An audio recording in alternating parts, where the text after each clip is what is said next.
जय हिंद साथियों, स्वागत है आप सभी का हमारे ज्ञान आरबीएल यूट्यूब चैनल पर।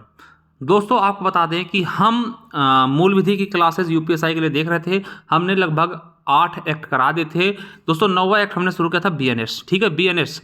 और बीएनएस में दोस्तों हम पहुंच चुके हैं अध्याय 5, हमारी बीएनएस की 5वीं पार्ट है, ठीक है। इसमें हम देखेंगे स्त्री और बालकों के विरुद्ध अपराध, ठीक है। तो इसके बारे में देखेंगे दोस्तों। उसके पहले मैं आपको बता दूं कि जो भी बच्चे दोस्तों अभी होमगार्ड की भर्ती इसके साथ जुड़ना चाहते हैं 41,424 पदों के लिए, तो उनके लिए दोस्तों हमने होमगार्ड का संपूर्ण बैच निकाला है। कितने रुपए में? मात्र 251 रुपए में दोस्तों आपको मिल जाएगा। हमारे नीचे लिंक मिल जाएगा, या फिर दोस्तों हमारे ज्ञान आरबीएल ऐप को डाउनलोड करेंगे, वहां से दोस्तों पेड क्लासेस वाले कॉलम में जाइएगा, वहां से आप परचेज कर सकते हैं दोस्तों। बहुत ही शानदार तरीके से ये बैच हम चला रहे हैं, ठीक है। तो जुड़ सकते हैं हमारे साथ दोस्तों बहुत ही बेहतरीन तरीके से, ठीक है। इसके अलावा दोस्तों मैं आपको बता दूं कि जो बच्चे पहली बार जुड़े हो, चलिए ये प्ले लिस्ट पर देखिए, हम यूपीएसआई के लिए दोस्तों संविधान की क्लासेस लेकर के आ रहे हैं, ठीक है, बहुत ही अच्छे से। और स्टैटिक जीके हमने कराया है दोस्तों, देख सकते हैं। इसके अलावा दोस्तों ये हम मूल विधि की क्लासेस करा रहे हैं। आपको पता होगा कि हमने बहुत सारे अधिनियम करा दिए। देखिए यहाँ पे जाइए, सारी क्लासेस मिल जाएंगी। और देखिए इनकी अगर आप पीडीएफ चाहते हैं मूल विधि की, तो वो मैं बता दूँ कैसे आप परचेस कर सकते हैं। तो उसके लिए हमारे ज्ञान आरबीएल ऐप को डाउनलोड करना होगा, ठीक है। जैसे दोस्तों ज्ञान आरबीएल ऐप डाउनलोड करें, दोस्तों आपको बता दें कि देखिए एक ये हमारी ई बुक है स्टैटिक की, बहुत ही फेमस ई बुक है। 99 रुपीज़ में इतने सारे चैप्टर मिल जाएंगे, जो कि होमगार्ड, यूपी पुलिस और यूपीएसआई के लिए बहुत बेहतरीन है, ठीक है। तो आपको बता दें कि जिसको भी दोस्तों ई बुक चाहिए, वो चाहिए हमारे ज्ञान आरबीएल ऐप को डाउनलोड करें दोस्तों। ई बुक्स वाले कॉलम में जाएंगे। देखिए अगर आपको होमगार्ड का बैच चाहिए दोस्तों, पेड क्लास वाले इसमें जाएंगे, तो जैसे जाएंगे दोस्तों, देखिए ये आपको दिख जाएगा होमगार्ड का बैच, ये आप ले सकते हैं, ठीक है। ये पेड क्लास वाले में जाएंगे। जिनको दोस्तों ई बुक चाहिए वो जाइए हमारे ई बुक्स वाले कॉलम में, ठीक। जैसे यहाँ जाएंगे दोस्तों, साथियों आपको यही दिख जाएगा। देखिए ये यूपीएसआई का 2025 मूल विधि पीडीएफ बैच है। मूल विधि के दोस्तों 149 रुपये में आपको मिल जाएगी। इसे आप परचेस करने के बाद बाहर निकलवा के प्रिंट भी करवा सकते हैं, बहुत ही शानदार तरीके से, ठीक है। इसके अलावा दोस्तों आप नीचे जाएंगे तो करंट अफेयर मिल जाएगा दोस्तों 25 रुपये में, पूरे 2025 का पूरा दिसंबर तक दिया जाएगा दोस्तों। जैसे महीना खत्म होगा वो डाल दिया जाएगा, ठीक है। इसके अलावा दोस्तों आप देखें कंप्यूटर की ई बुक मिल जाएगी, ठीक है। हिंदी ग्रामर की, हिंदी व्याकरण की, हिंदी साहित्य की दोस्तों उत्तर प्रदेश स्पेशल मात्र 50 रुपये दोस्तों। ये रही स्ट्रेटेजी के, बहुत ही शानदार तरीके की ई बुक है दोस्तों 99 रुपीज़ में। इसके अलावा आपको पॉलिटी भी दोस्तों यूपीएसआई लेवल की मिल जाएगी, पॉलिटी, हिस्ट्री, सब कुछ, ठीक है। तो जाइए दोस्तों, जो भी चाहिए आप परचेज कर सकते हैं। हमारे ज्ञान आरबीएल ऐप को लॉगिन करिए, ठीक है। कोई भी दिक्कत है जाइए दोस्तों देखिएगा, और वहाँ बगल में दोस्तों कमेंट करने का भी होता है, चैट करने का, तो वहाँ आप लिख के भेज सकते कोई अगर डाउट है तो, ठीक है। चलिए, और प्ले लिस्ट दोस्तों इसको पढ़ना है आपको, संविधान की, ये स्टैटिक की प्ले लिस्ट, और ये आपके मूल विधि की मिल जाएगी, ठीक है। चलिए शुरू करते हैं क्लासेस को। तो साथियों आज हम देखेंगे अध्याय 5 स्त्री और बालकों के विरुद्ध अपराधों के विषय में, ठीक है। ये दोस्तों अध्याय आपको बता दें कि धारा 63 से लेकर के धारा 99 तक दोस्तों ये चलेगा, ठीक है। तो थोड़ा सा देखेंगे, ठीक है। चलिए अब दोस्तों इसको भी हम कई भागों में बांट के पढ़ेंगे। पहला है यौन अपराधों से संबंधित विषय, यौन अपराध से संबंधित विषय देखते हैं। धारा 63 का कहता है बलात्संग। बलात्संग क्या होता है, ठीक है, समझिए क्या होता है बलात्संग। यदि कोई पुरुष, यानी यदि कोई पुरुष क्या क्या करेगा तो बलात्संग कहलाएगा। तो दोस्तों यदि कोई पुरुष किसी स्त्री की योनि, क्या दोस्तों, किसी स्त्री की योनि, मुंह, ठीक है, मूत्र मार्ग या गुदा में अपना लिंग किसी भी सीमा तक प्रवेश करता या करवाता है। समझिए, अगर कोई पुरुष है वो किसी भी स्त्री के, ठीक, किसी भी स्त्री के योनि में, ठीक है, मुंह में, ठीक है, मूत्र मार्ग में या गुदा में अपना लिंग दोस्तों किसी भी सीमा तक प्रवेश करता या करवाता है दोस्तों, वो बलात्संग होगा, ठीक है। समझ गए पहला। दूसरा क्या है, अगर कोई व्यक्ति कहे सर कि हमने तो लिंग प्रवेश नहीं करवाया, तो क्या ये बलात्संग होगा? बिल्कुल होगा। और भी क्या रीजन है, ठीक, समझिए। किसी स्त्री की, दूसरा क्या है, किसी स्त्री की योनि, मूत्र मार्ग या गुदा मार्ग में कोई ऐसी वस्तु या शरीर का कोई भी भाग, मतलब देखिए लिंग ना हो उसके अलावा, ठीक है, कोई भी भाग, समझिएगा, मतलब इन्हीं चीजों में कौन कौन सी चीज है, स्त्री की योनि है, मूत्र मार्ग है, गुदा है, ठीक है। तो इनमें दोस्तों कोई व्यक्ति अपना लिंग ना प्रवेश करके कोई ऐसी वस्तु या शरीर का कोई भी अंग जो लिंग ना हो दोस्तों किसी भी सीमा तक प्रवेश करता है या किसी व्यक्ति से करवाता है दोस्तों, वो भी बलात्संग होगा, ठीक है। ऐसा नहीं कि केवल लिंग प्रवेश से ही बलात्संग होगा, कोई भी वस्तु आप डालते हैं। जैसे आपको एक याद होगा दोस्तों कि दिल्ली में दामिनी केस हुआ था, उसमें दोस्तों रॉड भी तक भी डाली गई थी, ठीक है। तो दोस्तों इसलिए ये परिभाषा आपको याद रखना, ठीक है। तीसरा है क्या कि किसी स्त्री की योनि, गुदा या मुख मार्ग पर, ठीक है, या सॉरी मूत्र मार्ग पर अपना मुंह लगाता है या ऐसे व्यक्ति या किसी अन्य व्यक्ति से करवाता है। यानी जरूरी नहीं दोस्तों आप कोई वस्तु मतलब प्रवेश कराएं या फिर लिंग प्रवेश कराएं या फिर दोस्तों कोई मतलब शरीर का कोई अंग प्रवेश कराएं, जरूरी नहीं। अगर आप किसी भी स्त्री के योनि, गुदा या फिर मूत्र मार्ग दोस्तों अगर आप मुंह भी लगाते हैं तो वो भी दोस्तों बलात्संग की श्रेणी में आएगा, ठीक है। चलिए अब दोस्तों एक चीज और कि दोस्तों क्या नोट रख के लिख लीजिएगा। देखिए इसमें बहुत सारी चीजें अपवाद भी हैं, अभी मैं बताऊंगा, ठीक है। उसको भी देखिए, ये चीजें देखिए थोड़ा सा देखिए। एक चीज ये होता ना कि आप समाज में रह रहे क्या सोचेंगे, देखिए कुछ भी हो आपको थोड़ा सा जानना है इन चीजों के बारे में, ठीक है। देखिए एक चीजें होती है कि शर्म, देखिए शर्म है होनी चाहिए, मगर दोस्तों एक चीज अपने बारे में जानिए कि हाँ ये चीजें हैं क्या। कभी आपके साथ अगर ऐसा होता है, कोई भी दोस्तों बहन बेटी है, तो उसको समझना चाहिए क्या चीजें आपके साथ हो रही हैं और उसका मतलब परिणाम क्या होगा, ठीक है। तो समझिए, तो नोट क्या है, देखिए नोट करिए। तो उसके बारे में यह कहा जाता है कि उसने बलात्संग किया है जहां ऐसा निम्नलिखित 7 भांति परिस्थितियों के अधीन किसी के द्वारा किया गया है, ठीक है। यानी कि अगर ये 3 चीजें करता है तो समझिए उसने बलात्संग किया है। ऐसा किस कंडीशन में, 7 कंडीशन ऐसे होंगे जिसमें ये माना जाएगा। जैसे स्त्री की इच्छा के विरुद्ध, देखिए एक चीज समझिए, मेरी बात समझिए, अगर स्त्री की इच्छा है तो बलात्संग नहीं माना जाएगा, ठीक है। मान लो दोस्तों पति पत्नी है, ठीक है, मान ले दोस्तों कोई भी प्रेमी प्रेमिका है, अगर स्त्री की इच्छा है तब तो आप करिए, वो बलात्संग नहीं माना। देखिए यहाँ समझिए क्या कह रहा है, स्त्री की इच्छा के विरुद्ध अगर आप करते हैं तब माना जाएगा। स्त्री की सम्मत के विरुद्ध, उसकी सहमति नहीं है तब भी आप करते तब भी दोस्तों माना जाएगा, ठीक है, बलात्संग। दूसरा है, तीसरा, उस स्त्री की सम्मति से जब तक सम्मति मृत्यु घोर उपति के भय में दी गई। मान ले दोस्तों समझिए आपने किसी स्त्री को, किसी लड़की को दोस्तों उसको पकड़ लाए, ठीक है, पकड़ लाए।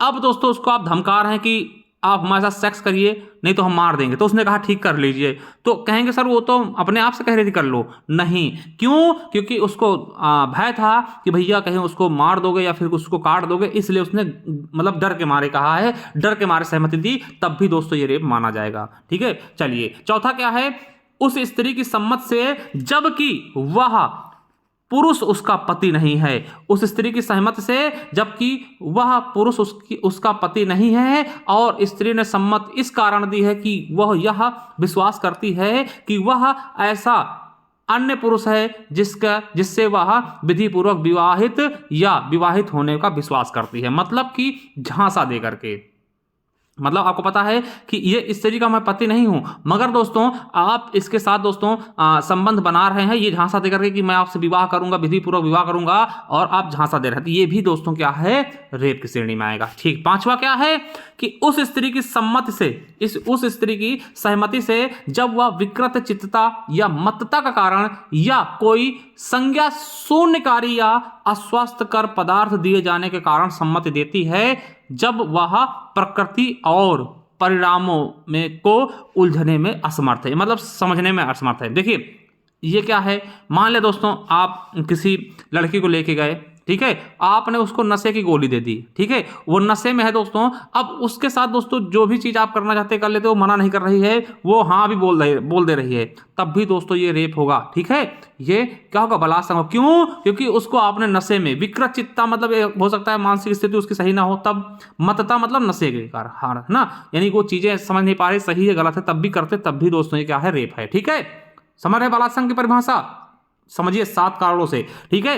अगला है, छठा क्या है कि स्त्री के सम्मत या उसके बिना, अगर मान ले दोस्तों स्त्री कहती कि हाँ हमारे साथ कर लीजिए सेक्स, है ना, या फिर जो चीजें 3 हमने बताई, या फिर उसके बिना, जबकि वह 18 साल से आयु की है, ठीक है, जब वह 18 वर्ष की आयु से कम है, अगर 18 साल से कम की स्त्री है, अगर वो हाँ भी कहती तब भी दोस्तों आपके ऊपर बलात्संग का मुकदमा चलेगा, ठीक है, क्योंकि वो अभी 18 साल की नहीं हुई है, परिपक्व नहीं है, ठीक है। 7वां है, जब वह स्त्री सम्मति संसूचित करने में असमर्थ हो, मतलब कि ऐसी स्थिति में दोस्तों कि वह ये संसूचित करने में असमर्थ हो कि हाँ हमारे साथ ऐसा मत करिए, ठीक है, मान लिया कोई भी कारण हो सकते हैं, ठीक है। अपवाद समझिए, अब कब ये नहीं माना जाएगा, समझिए कब नहीं माना जाएगा।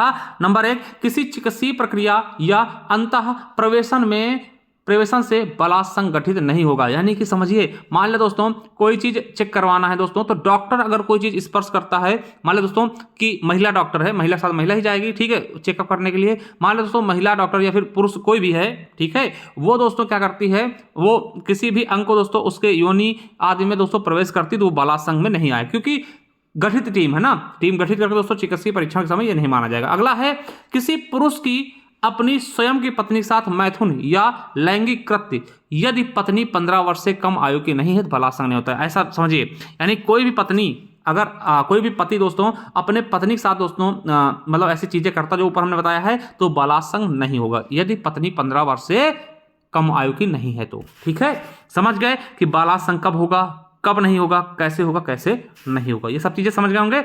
चलिए अब दोस्तों क्या है, बलात्कार के लिए दंड क्या है, तो दोस्तों बलात्कार करते हैं उसके दंड क्या है, तो याद रखिएगा, जो कोई उपधारा 2 में उपबंधित मामलों के सिवाय बलात्कार करेगा दोस्तों, वह कम से कम 10 वर्ष की सजा से आजीवन, चाहे सादा या कठोर कारावास और जुर्माना से दंडित होगा। अगला है 2 में क्या है, ठीक है, जो कोई, अब समझिए अगर दोस्तों ऐसे है उपधारा 2 में जो दी है उसके हिसाब से 10 साल की। अगर मान ले दोस्तों कोई ऐसा है, ये कौन कौन से समझिए, जो कोई पुलिस अधिकारी होते हुए उस पुलिस थाने की जिसमें ऐसा अधिकारी नियुक्त है सीमाओं के भीतर या किसी भी थाने के परिसर में अभिरक्षण में बलात्कार करेगा। मान ले दोस्तों कोई पुलिसकर्मी है दोस्तों, वो उसके यहाँ कोई महिला आए और वहीं पे दोस्तों बलात्कार कर दे, ठीक है, मतलब रक्षा की भक्षा बन जाए तब। यानी अगला है कि लोक सेवक होते हुए दोस्तों, मान लिया आप लोक सेवक हैं, आप वहीं पे दोस्तों अभिरक्षा में उसकी स्त्री का बलात्कार कर दें। केंद्रीय या तीसरा है केंद्रीय या किसी राज्य सरकार द्वारा किसी क्षेत्र में अभिनियोजित सशस्त्र बलों या कोई अन्य सदस्य होते हुए बलात्कार करेगा। अगला है किसी जेल, प्रतिपेषण गृह, संरक्षण गृह आदि का प्रबंधक या फिर कर्मचारी होते हुए ऐसी जेल या प्रतिपेषण गृह या संस्था में के निवासी में से बलात्कार करेगा। या किसी प्राइवेट, चाहे सरकारी कोई अस्पताल, चाहे प्राइवेट और सरकारी हो, का प्रबंधक या कर्मचारी होते हुए दोस्तों अस्पताल में किसी स्त्री के साथ बलात्कार करेगा। या स्त्री का नातेदार, संरक्षक या अध्यापक अथवा उसके प्रति न्यास या प्राधिकारी की हैसियत में का कोई व्यक्ति होते हुए बलात्कार करेगा। अगला है किसी स्त्री से जानते हुए कि वह गर्भवती है तब बलात्कार करेगा। ठीक है, मान लिया को पता है गर्भवती है फिर भी बलात्कार कर रहा दोस्तों तब। ठीक है, अगला है F नंबर है कि मानसिक या शारीरिक आसक्तता से ग्रसित स्त्री से बलात्कार करेगा। मान लो दोस्तों आपको पता है कि थोड़ा सा ये मेंटल है, फिर भी दोस्तों उसके साथ आप बलात्कार कर रहे हैं तब। ठीक है, समझ रहे हैं। अगला है कि सांप्रदायिक या पंथी हिंसा के दौरान बलात्कार करेगा। मान लो कोई सांप्रदायिक हिस्सा हो गया तब आपने किसी को पकड़ के रेप कर दिया, जैसे दोस्तों पाकिस्तान द्वारा बांग्लादेश में हजारों रेप किए गए थे, लाखों रेप किए गए थे। ठीक है, उस तरीके से किसी स्त्री से जो सम्मति देने में असमर्थ है बलात्कार करेगा। मान लो दोस्तों वो सम्मति देने में, वो मतलब उसका मेंटल हालत ठीक नहीं है, फिर किसी कारण से वो हाँ या ना नहीं कह पा रही, फिर भी आप बलात्कार करें तब। ठीक है, किसी स्त्री पर नियंत्रण या प्रभाव रखने की स्थिति में होते हुए उस स्त्री से बलात्कार करेगा। अगला है बलात्कार करते समय स्त्री को गंभीर शारीरिक उपहानि कारित करेगा या विकलांग बनाने या उसके जीवन को संकटापन्न करेगा। ठीक है, इन सब चीजों में स्त्री उसी स्त्री से बारंबार बलात्कार करेगा दोस्तों, ये चीजें। तो इनमें क्या है 10 साल की सजा है ना, और वो चीजें आप बता दी गई ऊपर। ठीक है, चलिए अब दोस्तों समझिए 65 में क्या है कि कतिपय मामलों में सामूहिक बलात्कार के दंड यदि स्त्री 16 साल से कम की है। अगर दोस्तों जिस स्त्री के साथ आप बलात्कार कर रहे हैं 16 साल से कम की है तो आजीवन कारावास और जुर्माना देना होगा। ठीक है, अगर 12 वर्ष से कम है तो आजीवन कारावास या मृत्यु दंड भी हो सकता है और जुर्माना। ठीक है, तो आजीवन कारावास और अधिकतम मृत्यु दंड भी दिया सकता है अगर 12 साल से कम की स्त्री है उसके साथ आप बलात्कार, सामूहिक बलात्कार करते हैं तो। ठीक है, चलिए छठा क्या है कि पीड़िता या मृत्यु या लगातार विकृतशील दशा में कारित करने के लिए दंड क्या होगा 20 साल के कठोर कारावास से आजीवन कारावास तक या मृत्यु दंड। दोस्तों पीड़िता की मृत्यु तक दोस्तों या लगातार विकृतशील दशा में भी आप अगर ऐसा काम करते हैं तो। ठीक है, 67 क्या है कि पति द्वारा अपनी पत्नी के साथ पृथककरण के दौरान या प्राधिकार में किसी व्यक्ति द्वारा मैथुन दोस्तों हो तब क्या होगा 2 से 7 वर्ष की सजा, चाहे सजा कठोर या सादा दोनों में से कोई हो सकती है और जुर्माना लगेगा। ठीक है, चलिए अगला है कि प्राधिकार मतलब क्या होता है लोक सेवक संस्था या फिर अस्पताल आदि में किसी व्यक्ति द्वारा मैथुन किया था दोस्तों तब क्या होगा 5 से 10 वर्ष तक की कठोर कारावास और जुर्माना। ठीक है, समझिए यहाँ पे अगर कोई अस्पताल में अस्पताल के कर्मचारी द्वारा कोई चीज होती है, ठीक है, तब। चलिए अगला है कि प्रवंचनापूर्ण साधनों आदि से नियोजक द्वारा मैथुन दोस्तों, तब क्या होगा, 10 वर्ष की सजा और जुर्माना दोस्तों 69 नंबर का था। अगला 70 सामूहिक बलात्कार में दोस्तों क्या है, तो 20 साल से आजीवन कठोर कारावास तक की सजा और जुर्माना दिया जाएगा, ठीक है। चलिए 71 क्या कहता है, देखिए पुनरावृत्तिकर्ता अधिकारियों के लिए दंड दोस्तों आजीवन कारावास से मृत्युदंड तक, ठीक है, अगर बार बार करते हैं। चलिए अगला है 72 का कहता है कि कतिपय अपराधों आदि से पीड़ित व्यक्ति की पहचान का प्रकटीकरण, अगर दोस्तों अपराध आदि से अगर पीड़ित व्यक्ति का आप प्रकटीकरण करते हैं, या फिर दोस्तों जैसे ये प्रेस वालों के लिए समझिए, अगर दोस्तों मान लिया किसी व्यक्ति किसी स्त्री का रेप हुआ है, आप मतलब सब लोग अधिकारी कह रहे हैं इसका गुप्त रखना इसके नाम को, आप फिर भी जाकर के वहां दोस्तों रिपोर्टिंग करके उसका नाम पीड़ित का उजागर करते, तब दोस्तों आपके लिए भी सजा होगी। यानी पीड़ित का नाम या अन्य बातों को मुद्रित या प्रकाशित करेंगे तो आपको 2 वर्ष की सजा, जो कि कठोर या सादा हो सकती है, और जुर्माना लग सकता है, ठीक है। चलिए तो दोस्तों इसका दूसरा पार्ट हम देख सकते हैं कि स्त्री के विरुद्ध आपराधिक बल और हमले के विषय में, ठीक है, तब क्या होगा आपके साथ। चलिए 74 नंबर क्या कहता है, धारा 74 क्या कहता है, स्त्री की लज्जा भंग करने के आशय से उस पर हमला या आपराधिक बल का प्रयोग करना है। मान लिया दोस्तों स्त्री की लज्जा भंग करने आप उसको मारते हैं या फिर दौड़ते हैं मारने के लिए, है ना, बल का प्रयोग करते हैं, तब आपको 1 से 5 साल तक की सजा सादी या कठोर कोई भी हो सकती है, और जुर्माना देना होगा, ठीक है। चलिए आगे देखते हैं कि लैंगिक उत्पीड़न और लैंगिक उत्पीड़न के लिए दंड, ठीक है, लैंगिक उत्पीड़न क्या है और उसके लिए दंड क्या होगी, ये तो लैंगिक उत्पीड़न क्या है, ऐसा कोई निम्नलिखित में से कार्य अर्थात शारीरिक संस्पर्श और अग्र क्रियाएं करने जिससे अवांछनीय और लैंगिक संबंध बनाने संबंधी स्पष्ट प्रस्ताव अंतर्लित हो, मतलब कि कोई लड़की जा रही है दोस्तों, उसके ऊपर से हाथ स्पर्श करते हैं, ऐसी जगह हाथ बैठ टच, समझ सकते हैं ना, वो चीजें, ठीक है। दूसरा है कि लैंगिक स्वीकृति के लिए कोई मांग या अनुरोध करना, ठीक है, लैंगिक स्वीकृति के लिए भैया हमसे मतलब सेक्स करिए, इसके लिए अगर कोई मांग अनुरोध करते तब, ठीक है। तीसरा है किसी स्त्री की इच्छा के विरुद्ध अश्लील साहित्य दिखाना, मान लो दोस्तों होते नहीं कि बहुत से बदतमीज होते हैं, वो दोस्तों किसी को मतलब अश्लील साहित्य भेज देते, अश्लील फोटो अश्लील वीडियो वगैरह भेजते, तो वो चीज आपके लिए है, ठीक है, अगर बदतमीजी करते हैं तो समझ लीजिए। उपरोक्त के लिए दोस्तों 3 वर्ष तक की कठोर कारावास जुर्माना, अगर किसी को आप अश्लील साहित्य भेजते हैं कुछ, तो अगर लड़की दोस्तों करती है तो आपको 3 वर्ष की कठोर कारावास या जुर्माना दोनों देना पड़ सकता है, ठीक है, समझिए। चौथा है कि लैंगिक आभासी टिप्पणियां करने पर यदि आदि वाला पुरुष लैंगिक उत्पीड़न का दोषी होगा दोस्तों, ठीक है, अगर लैंगिक आभासी टिप्पणियां करते हैं तब दोस्तों आपको 1 वर्ष तक का कारावास, सादा या कठोर, या जुर्माना, या दोनों हो सकता है। चलिए अगला है 76 नंबर क्या है, विवस्त्र, है ना, या निवस्त्र, ठीक है, बिना वस्त्र के वस्त्र के साथ, ठीक है, करने के आशय से स्त्री पर हमला या आपराधिक बल का प्रयोग, मान लिया दोस्तों आप उसको निर्वस्त्र करने की कोशिश कर रहे हैं, उसकी वजह से आप उस पर हमला या फिर आपराधिक बल का प्रयोग करते हैं, तब आपको 3 से 7 साल की सजा कठोर या फिर साधारण कोई भी हो सकती है, और जुर्माना देना होगा, ठीक है, समझ गए। चलिए दृश्यतिकता, है ना, इसका मतलब क्या दोस्तों, प्राइवेट चीजों की फोटो खींचना, ठीक है, समझिए। किसी प्राइवेट कृत्य में लगी किसी स्त्री को जो परिस्थितियों में एकटक देखेगा, चित्र खींचेगा अथवा चित्र को प्रसारित करेगा, उसके लिए दंड, मतलब इसका देखिए एक सिंपल सा, मान लो दोस्तों कोई स्त्री है, वो मतलब ऐसे प्राइवेट चीज़ों में, जैसे मान लो वो दोस्तों नहा रही है, उसकी आप वीडियोग्राफी करते हैं, उसको देखते हैं एकटक या फिर चित्र खींचते हैं, तब के लिए, तब क्या दंड दिया जाएगा आपको, प्रथम 2 सिद्धि होने, मतलब पहली बार अगर करते हैं दोस्तों 1 से 3 साल तक की सजा हो जाएगी, सजा कठोर या साधारण कोई भी हो सकती है, और जुर्माना लगेगा। अगर मान लो दोस्तों आप फिर से करते हैं, एक बार कर चुके हैं दोबारा फिर करते हैं, तो ये दंड बढ़कर 3 से 7 साल तक की कारावास, सादा या कठोर हो जाएगा, और जुर्माना, ठीक है।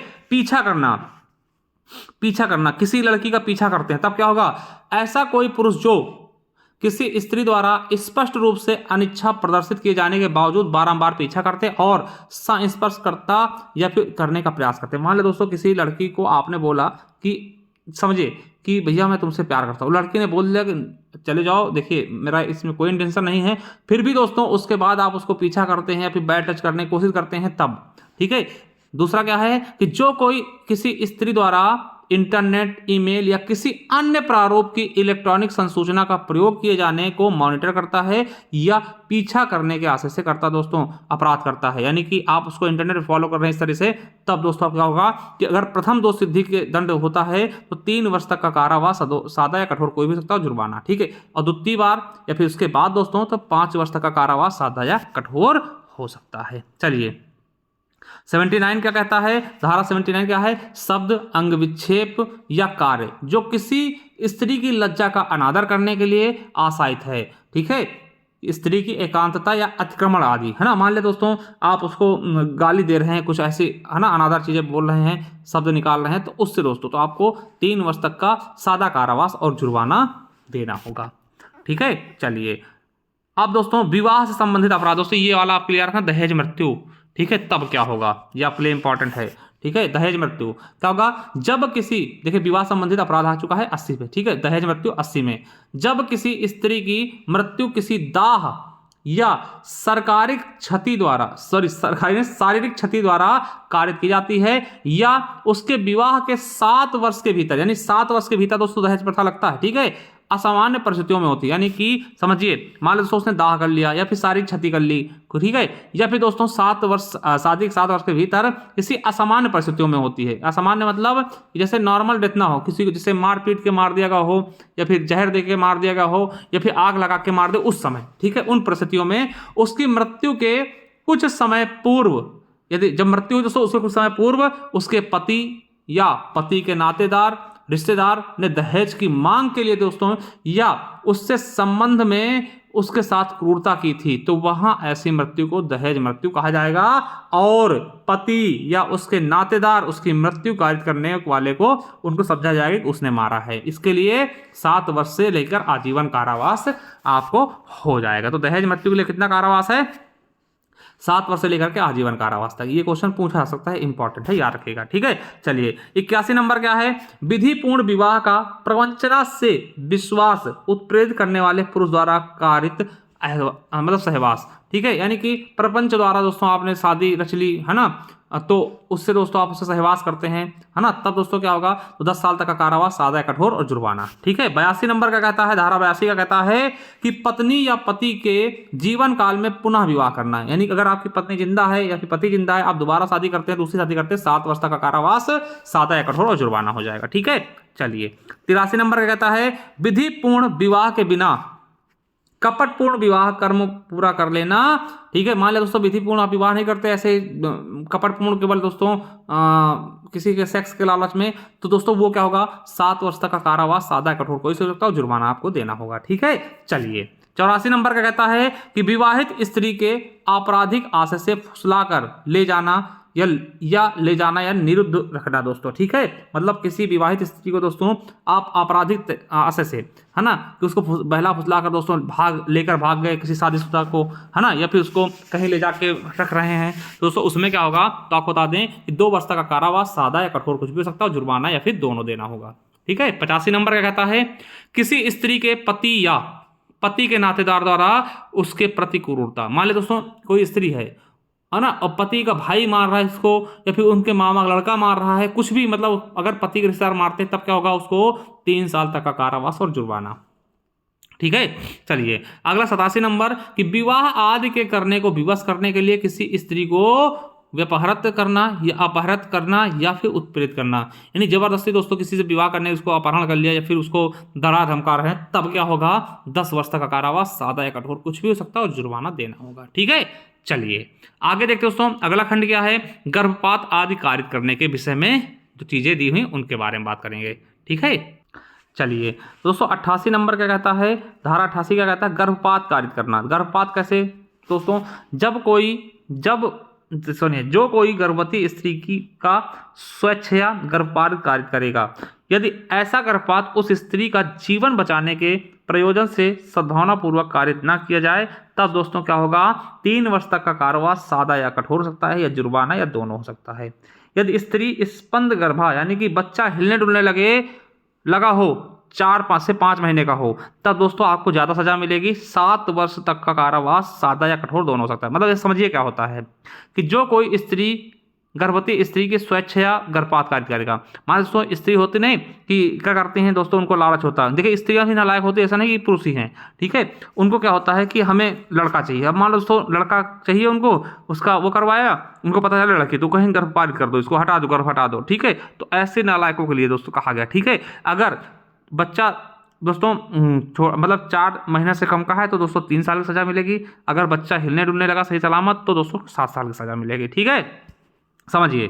ठीक है, अगला है कि स्त्री के सम्मति के बिना गर्भपात करना। देखिए एक तो होगा स्त्री की सहमति है, हाँ कर दो हटाओ, और एक होता है कि स्त्री की सहमति नहीं, भैया स्त्री कह रही है नहीं मैं नहीं बच्चा को गर्भपात करूंगी, तो फिर भी आप करवा दे रहे हैं। तो स्त्री के सहमति के बिना आप करवाते हैं तो 10 वर्ष से आजीवन कारावास तक, सादा या कठोर, या फिर जुर्माना दोनों होगा, ठीक है, समझिए। अगला है गर्भ पारित करने के आशय से किए गए कार्यों द्वारा मृत्यु कारित। अब मान लो दोस्तों आप गर्भ पारित करा रहे हैं, उसके आशय दोस्तों उसकी मृत्यु हो जाती ना, तब दोस्तों आपको 10 साल तक का कारावास, सादा या कठोर कुछ भी हो सकता है, और जुर्माना भी देना होगा। ये धारा 90 कहता है। चलिए 91 क्या कहता है कि शिशु का जीवित पैदा होना रोकने या जन्म के पश्चात उसकी मृत्यु कारित करने के आशय से किया गया दंड। यानी कि दोस्तों शिशु पैदा हो उसको जीवित होने से रोकने के लिए, या फिर जन्म के बाद दोस्तों आप उस बच्चे को मार देते हैं, तब दोस्तों क्या होगा 10 साल कारावास, सादा या कठोर, और जुर्माना। देखिए कैसे कैसे दंड, मतलब लोग भी ऐसे हैं कि इन दंडों को ऐसे दंड दोस्तों करते हैं वो, ठीक है, कि बिटिया पैदा उसको मार दिया, फेंक दिया, है ना, या फिर उसको बगैर गर्भ में ही मारने की कोशिश करते दोस्तों, ऐसे से भी नालायक इस दुनिया में हैं, उनके लिए दोस्तों ये बनी हुई धाराएं, ठीक है। धारा 92 का कहता है कि ऐसे कार्य द्वारा जो आपराधिक मानववध की कोटि में आता है, किसी सजीव अजात शिशु की मृत्यु कारित करना। सजीव दोस्तों अजात शिशु है ना, उसकी दोस्तों आप मृत्यु कर रहे हैं तो 10 साल तक का कारावास, सादा या कठोर, और जुर्माना। चलिए अब यहाँ दोस्तों बात करते हैं बालकों के विरुद्ध अपराधों के विषय में। बालकों के विरुद्ध 93 क्या कहता है, धारा 93 क्या कहता है कि शिशु के पिता या माता या उसकी देखरेख रखने वाले व्यक्ति द्वारा 12 वर्ष से कम आयु के शिशु को आरक्षित, ठीक है, डाल दिया जाना और परित्याग करना, उसको त्याग कर देना दोस्तों, इसके लिए 7 वर्ष तक का कारावास, सादा या कठोर, और जुर्माना या दोनों हो सकता है। चलिए धारा 94 क्या कहता है कि शिशु के मृत शरीर के गुप्त व्ययन का जन्म छिपाना दोस्तों, ठीक है, शिशु के मृत शरीर के गुप्त व्ययन का जन्म छिपाने में दोस्तों क्या होगा 2 साल तक का कारावास, सादा या कठोर, और जुर्माना या दोनों देना होगा, ठीक है। चलिए 95 का कहता है कि अपराध को कारित करने के लिए बालक को भाड़े पर लेना, ठीक है, अपराध को कारित करने के लिए बालक को भाड़े पर लेना, नियोजित करना या नियुक्त करना। देखिए मान लो दोस्तों आप कोई अपराध करवाना चाहे, छोटे बालक को भाड़े पर ले आए कि हाँ इससे मरवा देंगे, ठीक है, और उसको नियोजित कर दिया या फिर उसको नियुक्त कर दिया, तब दोस्तों क्या होगा, ऐसे में व्यक्ति उसी प्रकार से दंडनीय होगा मानो ऐसा अपराध व्यक्ति ने स्वयं किया। मान लो दोस्तों आप किसी व्यक्ति को लेके आए कि छोटा बालक है, चलिए इससे मैं किसी को मरवा देता हूँ, ठीक है, ये काम करवा दूंगा और मैं नहीं फंसूंगा। अगर दोस्तों पकड़े जाते हो ना तो आपको वही दंड मिलेगा जो कि उसने जो कर्म किया उसके लिए मिलता, ठीक, आपको भी दंड दिया जाएगा, ठीक, वही सेम। चलिए 97 का कहता है कि 10 वर्ष से कम आयु के शरीर के, देखिए 10 वर्ष से कम आयु के शिशु के शरीर पर से चोरी के आशय से उसका व्यपहरण या फिर अपहरण करना। मान लिया दोस्तों 10 वर्ष से कम का व्यक्ति है, उसको दोस्तों ले आते हैं कि चोरी करवाने के, है ना, इस तरीके से दोस्तों उसका अपहरण करते हैं, तब दोस्तों आपको 7 साल तक का कारावास, सादा या कठोर, या जुर्माना हो सकता है, ठीक है। चलिए 98 का कहता है कि धारा 98 का कहता है कि 18 वर्ष से कम आयु के शिशु को वेश्यावृत्ति आदि के प्रयोजन के लिए शिशु को बेच देना, ठीक है, वेश्यावृत्ति के दोस्तों शिशु को बेच देना, है ना, बच्ची को बेच देना, उसके लिए 10 साल तक का कारावास, कठोर या सादा कुछ भी हो सकता है, और जुर्माना, ठीक है। चलिए अगला है दोस्तों, और का मतलब जानते क्या होता है, साथ में ये लगेगा, अगर यह होता चाहे ये होता चाहे ये होता, है ना। चलिए 99 का कहता है कि 18 वर्ष से कम के शिशु को वेश्यावृत्ति आदि के प्रयोजन के लिए शिशु को खरीदना, देखिए यहाँ पे बेचना था, यहाँ खरीदने में दोस्तों 7 से 14 वर्ष तक का कारावास, सादा या कठोर कुछ भी हो सकता है, ठीक है, समझ गए। चलिए दोस्तों आई होप अच्छे से आपको समझ में आएगा। देखिए थोड़ा सा आप लोग ना वीडियो को शेयर किया करिए, कमेंट कर दिया करिए एक प्यारा सा, ठीक, लाइक कर दिया करिए, थोड़ा सा हमें भी हौसला मिलता है इन सभी चीज़ों के लिए, ठीक है। चलिए अब दोस्तों बता दें आपको कि जिनको चाहिए दोस्तों पीडीएफ वगैरह, देखिए हमारी ये बैच है जिससे हम पढ़ा रहे हैं दोस्तों, पूरा का पूरा सारे अध्याय मिलेंगे मात्र 149 में। ठीक है, तो आप ज्ञान आरबीएल ऐप पे जाइए, वहां से परचेस कर लीजिए, जिसका लिंक नीचे दिया हुआ मिल जाएगा। ठीक है, बहुत अच्छे से। और दोस्तों ये होमगार्ड बैच है, अगर आप चाहते हैं इसके साथ जुड़ना तो 251 रुपये में आपको संपूर्ण दोस्तों होमगार्ड तैयारी कराई जा रही है हमारे ज्ञान आरबीएल ऐप पर। चाहिए डाउनलोड करिए, मिलिए दोस्तों। ठीक है, बहुत ही शानदार तरीके। तो प्ले लिस्ट पे जाइए दोस्तों, देखिए प्ले लिस्ट पे आप जाएंगे, संविधान की क्लासेस, स्ट्रैटेजी की, है ना, मूल विधि की सारी चीजें आपको मिलेंगी। जाइए, देरी किस बात की, मिलते हैं नेक्स्ट वीडियो में। तब तक के लिए जय हिंद, जय भारत, वंदे मातरम, thank you, love you all.